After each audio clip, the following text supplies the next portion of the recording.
Jess O'Connell here, and today I'm going to tell you all about recovering after a run. So we're going to go through foam rolling, trigger point release, and other techniques you can use to get your muscles feeling healthy, happy, and ready to roll in your next training session. So the first thing you'll notice is I'm wearing a pretty nice comfy sweater. You don't have to do these activities like 4 seconds after you finish a run.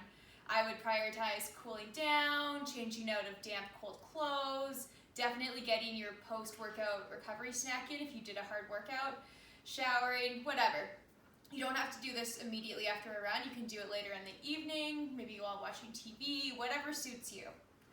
All right, the first thing we're going to start with is foam rolling. The classic foam roller. These are at every gym. Lots of people have them in their houses.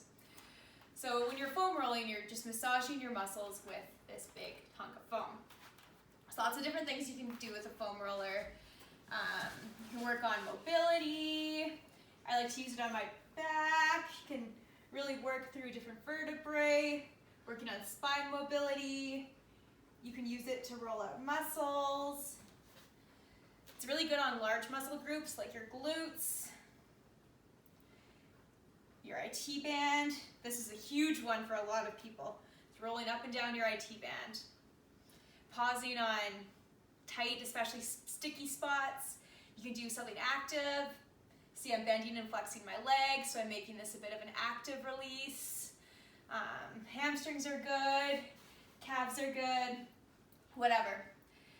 I would spend 2 or 3 minutes on each major muscle group or more if you're having a problem. The next one is trigger point release. So typically this uses a lacrosse ball. You can get a lacrosse ball at any sporting store. I'm sure you can get them on Amazon. Lots of physio clinics sell these sorts of things. They're pretty cheap. So what you want to do with a lacrosse ball is dig into what we would call a trigger point, or a gummy, kind of stiff knot in a muscle. So what I like to do with a trigger point release ball is sort of explore. Just choose a body part. Right now I'm doing my lower leg. Kind of roll around, explore, find a tight spot. That's a tight spot for me. Whew. Sink into it. You can pause on this tight spot and pause until you feel the pain dissipate a bit, and that means that it's released a little bit. Or you can do it active. So sink into the spot and then bend and flex or extend and release whatever the muscle's connecting to. So in this case, my foot. This one's also really good in quads and hip flexors.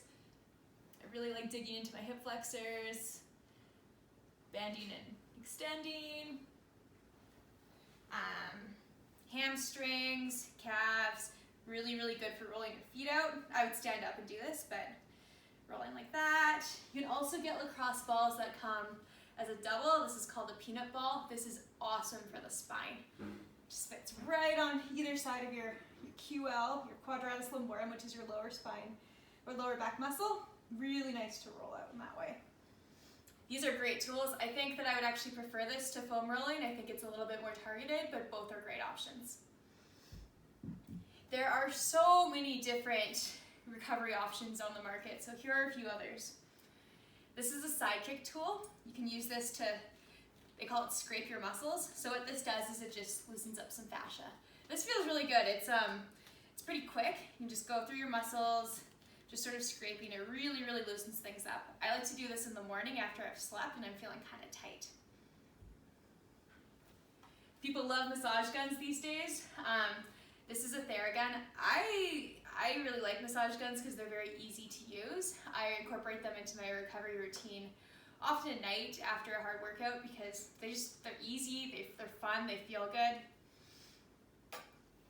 And then this is a roll recovery. It looks crazy, eh?